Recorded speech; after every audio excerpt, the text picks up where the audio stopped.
Hello बच्चों, कैसे हैं आप सभी। मैं अभिषेक महक स्वागत करता हूं आप सभी का आपके अपने YouTube चैनल गरूरो पे। और जैसा कि आप सभी को पता है कि आपके बोर्ड एग्जाम में अब बहुत कम समय रह गए हैं, तो आज के इस वीडियो में मैं आपको कुछ ऐसी स्ट्रैटेजी बताऊंगा पूरे एग्जाम के शेड्यूल को दिखाते हुए, जिस तरीके से आपका एग्जाम 110% बढ़िया जाने वाला है। ये मैंने अपने पर्सनल एक्सपीरियंस से सीखा है। जब मेरा बोर्ड का एग्जाम हुआ करता था तो उस समय तक मैंने प्रॉपर कुछ भी नहीं पढ़ा था और मैंने काफी बेहतर तरीके से जो है ना वो टाइम मैनेजमेंट किया था। तो एग्जाम के लिए सबसे ज्यादा जरूरी होता है टाइम मैनेजमेंट।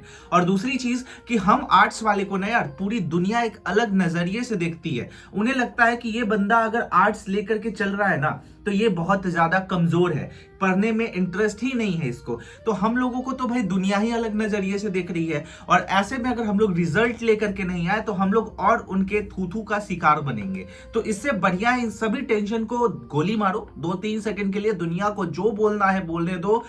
तुम्हें एक ही चीज कहना है कि तुम नहीं कोई और सही, कोई और नहीं कोई और सही। बहुत लंबी है जमी, मिलेंगे लाख हंसी इस जमाने में सनम, तुम अकेले तो नहीं। सिर्फ यही कहते हुए जो है आपको आगे बढ़ना है। और आइए अब हम चर्चा करते हैं आपके बिहार बोर्ड के एग्जाम के शेड्यूल के बारे में। हम चर्चा करने वाले हैं आज, और किस तरीके से आपको एग्जाम में जो है वो कंटिन्यू रखना है अपने आप को, हर एक पॉइंट पे समझते हुए वहां पे ध्यान दीजिएगा।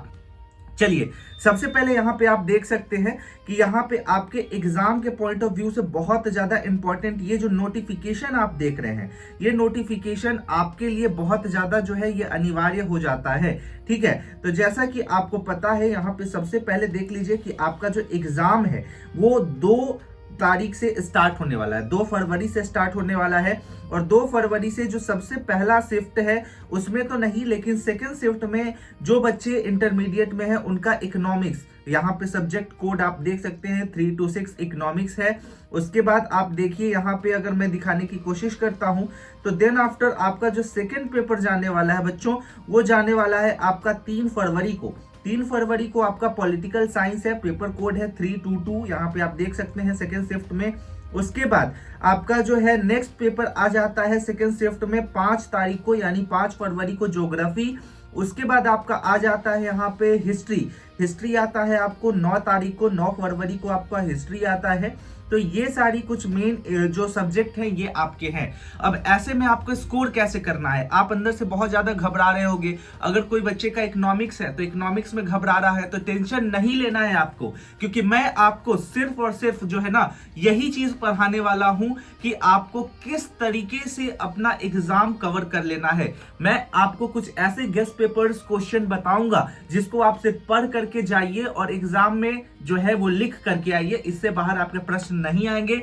मैंने आज नहीं, आज से 7-8 साल पहले जो है वो बोर्ड्स का एग्जाम दिया था, और तब से आज तक कंटिन्यू मेरे जो छोटे भाई बहन हैं उनको मैं बता रहा हूं। लेकिन अब मैं सोच रहा हूं कि ऑनलाइन प्लेटफॉर्म पे आप जैसे जो प्यारे बच्चे हैं उनको भी मैं ये सारी डिटेल्स दूं। तो अब आपको यहाँ पे आइए समझाते हैं, और इस चीज को समझने का प्रयास कीजिएगा, क्योंकि आपको ये चीज बहुत अच्छे से पता है कि बोर्ड एग्जाम जो है ये आ चुका है। बोर्ड एग्जाम का एक अपना इंपॉर्टेंस होता है, क्योंकि इसके बाद ही आगे अगर आप कंपटीशन में शामिल होना चाहते हैं तो उसके लिए आप आगे बढ़ सकते हैं। तो जैसा कि आप यहाँ पे सबसे पहले ध्यान दीजिएगा, ध्यान देने वाली बातें ये है बच्चों कि आपको सबसे पहले जो है ना यहाँ पे डिसाइड करना है इकोनॉमिक्स, यानी कि पहला पेपर आपका क्या है, इकोनॉमिक्स। इस इकोनॉमिक्स को कैसे पढ़ेंगे, तो इकोनॉमिक्स में जब भी आपके प्रश्न पूछे जाते हैं ऑलवेज याद रखिएगा, सबसे पहला चीज तो कि आपके जो प्रश्न पूछे जाएंगे वो कहां से पूछे जाएंगे, तो वो पूछे जाएंगे टेक्स्ट बुक से। कहां से पूछे जाएंगे, टेक्स्ट बुक से। और इसी टेक्स्ट बुक पे आपको जो है ध्यान रखना है, इससे बाहर आपको नहीं देखना है।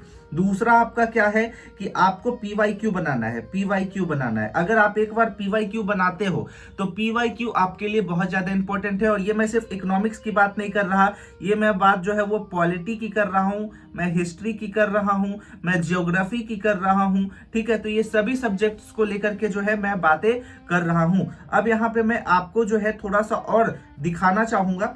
सबसे पहले जो है हम लोग चलिए चलते हैं गूगल पे, और गूगल पे चल के जो है आपको मैं दिखाने का प्रयास करता हूं। यहाँ आप देख सकते हैं बिहार बोर्ड का जो है सिंपल 2026 की बातें कर रहा है। तो 2026 जो है मॉडल पेपर, ठीक है, मॉडल पेपर सीधे सर्च करना है, मॉडल पेपर, इसको सर्च जैसे ही आप करोगे क्वेश्चन मॉडल पेपर आपके सामने आ जाएगा निकल करके। यहाँ पे आप देख सकते हैं कि आपका प्रॉपर मॉडल पेपर है, जिसमें सबसे पहले इकोनॉमिक्स की अगर मैं बात करूं तो आपको इकोनॉमिक्स की ही मैं दिखाता हूं। जितने बच्चे मेरे इस वीडियो को देख रहे हो आपको टेंशन लेने की जरूरत नहीं है, क्योंकि मैं आपको बताऊंगा। मैं यूपीएससी लेवल की तैयारी कर रहा हूं बच्चों, और मुझे अच्छे से पता है कि आपको कहां पे दिक्कत आएगी कहां नहीं आएगी। इनफैक्ट इतने सारे एक्सपीरियंस को मैं आपको बताने का प्रयास करता हूं। जैसे कि ये आप देख सकते हैं, ये आपका इंटरमीडिएट का क्वेश्चन है, ठीक है। इसमें साफ साफ लिखा हुआ है, क्या लिखा हुआ है बच्चों, तो उसको ध्यान दीजिएगा। साफ साफ यहाँ लिखा हुआ है, देखो मैं एक बार अच्छे से इसको समझाने का कोशिश करता हूँ, ठीक है। यहाँ पे देखो साफ साफ लिखा हुआ है इंटरमीडिएट। अब इंटरमीडिएट में आपको यहाँ पे क्या करना है, तो ये टोटल प्रश्न यहाँ पे आपको ये कितना दिया हुआ है, तो 40। अब यहाँ पे समय आपके पास कितने मिलेंगे, 3 घंटे 15 मिनट मिलने वाले हैं। कुल प्रश्न 130 + 8 यानी कि 138 यहाँ पे दिखाया गया है। अब समझने का प्रयास करो काफी अच्छे तरीके से, क्योंकि ये प्रश्न किस तरीके से दिए गए हैं। तो यहाँ पे कभी भी क्वेश्चन का इंस्ट्रक्शन पढ़ना, देखो बोर्ड एग्जाम में अक्सर बच्चे क्या गलती करते हैं कि वहां जो क्वेश्चन में इंस्ट्रक्शंस दिया हुआ होता है उसको नहीं पढ़ते हैं, ठीक है। तो इंस्ट्रक्शंस को पढ़िएगा। इंस्ट्रक्शंस को पढ़ने के लिए साफ साफ ये सारे इंस्ट्रक्शंस आपको जो है ये पढ़ लेने हैं। जैसे कि ओएमआर सीट को कैसे भरना है, इसमें मैं स्पेशल वीडियो बना देता हूं, ताकि किस तरीके से आपके सामने क्वेश्चन पेपर मिलेंगे, आपके सामने आंसर सीट मिलेगा, आपको ओएमआर सीट जो है अच्छे से भर देना है। इसमें मैं अलग बना दूंगा, ठीक है।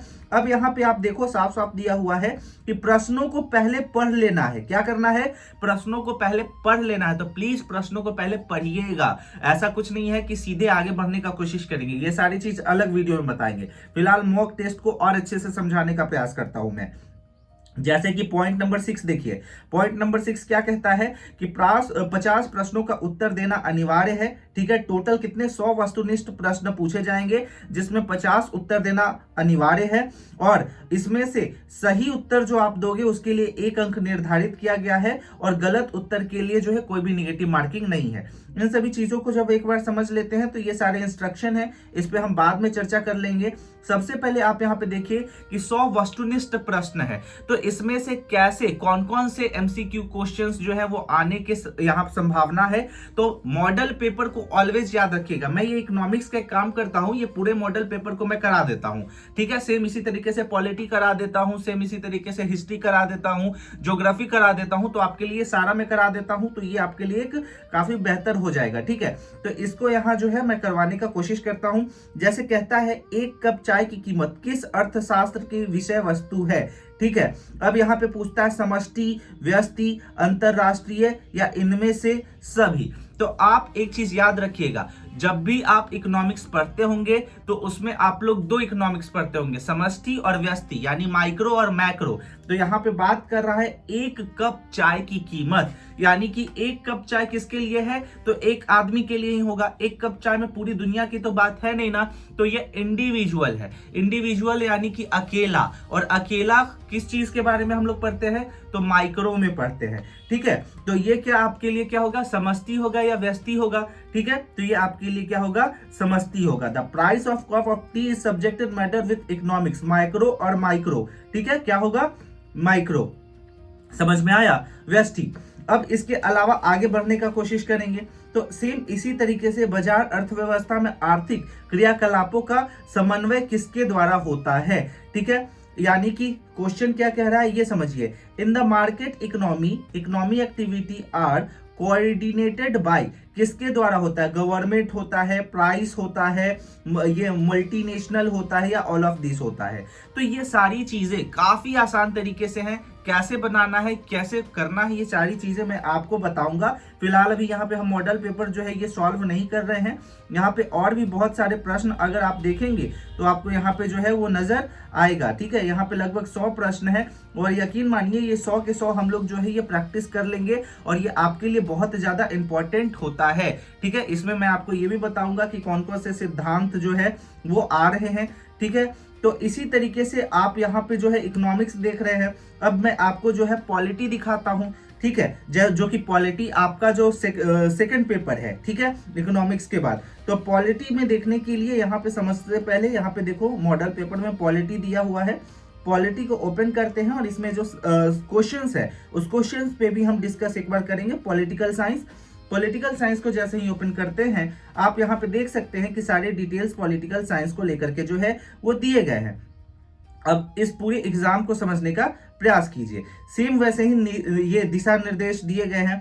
अब यहाँ पे आपके सवाल हैं, उन सवालों को देखो। जैसे पहला कि यहाँ पे सवाल क्या दिया हुआ है, संविधान के प्रारूप समिति का अध्यक्ष कौन था? Who was the chairman of the drafting committee of Constitution Assembly? यहाँ पे 4 ऑप्शन है, जवाहरलाल नेहरू, राजेंद्र प्रसाद, सरदार पटेल और बी आर अम्बेडकर। ठीक है, तो इस तरीके से ये सारे क्वेश्चंस आपको आसान दिए गए हैं, आपको यहाँ टेंशन लेने की जरूरत नहीं है। सेम उसी तरीके से और हम देखते हैं नीचे में कैसे प्रश्न पूछे जा रहे हैं। तो यहाँ पे एक प्रश्न पूछा जा रहा है कि 42 लोकसभा का विघटन कौन कर सकता है? ठीक है, 42 में सवाल यह है कि लोकसभा का विघटन यानी कि who can dissolve the Lok Sabha, Lok Sabha का आगाज कौन करता है और लोकसभा का जो विघटन है वो कौन कर सकता है? प्रधानमंत्री, राष्ट्रपति, लोकसभा अध्यक्ष, उपराष्ट्रपति। ठीक है, तो इस तरीके से जैसा कि आपने पॉलिटी में पढ़ा होगा कि कभी भी कोई भी जो संसद का सत्र आहूत होता है तो उसमें राष्ट्रपति की योग्यता होती है। ठीक है, तो इस तरीके से ये सारे इंफॉर्मेशन पे हम चर्चा करेंगे। फिलहाल अभी मैं आपको सभी सब्जेक्टों के बारे में जो है ये जानकारी दे देता हूं ताकि आप अच्छे से जो है वो समझ लीजिए। ठीक है, तो इस तरीके से ये सभी चीजें आपको जो है वो प्रैक्टिस करनी है। आशा करता हूं कि ये चीजें आपको जो है वो समझ में आ रही होंगी और समझने का जो है वो प्रयास भी कीजिएगा, क्योंकि यही एग्जाम में आपको आते हैं। अभी के समय में बहुत लोग आपको पैनिक करेगा कि ये मत पढ़ो, वो मत पढ़ो, ऐसे मत पढ़ो, वैसे मत पढ़ो, लेकिन बच्चों जनरली आपको जो है यहीं पे ध्यान देने की आवश्यकता है। आप हमारे चैनल गरूरो के साथ जुड़िए और इस एग्जाम में जो है अपनी तैयारी को सशक्त बनाइए, क्योंकि मैं आपके लिए कुछ ऐसे टिप्स और ट्रिक्स लेकर के आने वाला हूं इन सभी डिटेल्स को लेकर के, जो कि आपके लिए बहुत ज्यादा यूजफुल होगा। आशा करता हूं ये वीडियो आपके लिए बहुत ज्यादा इंफॉर्मेटिव होगा। मिलते हैं अगले वीडियो में, तब तक के लिए स्टे सेफ, टेक केयर, जय हिंद।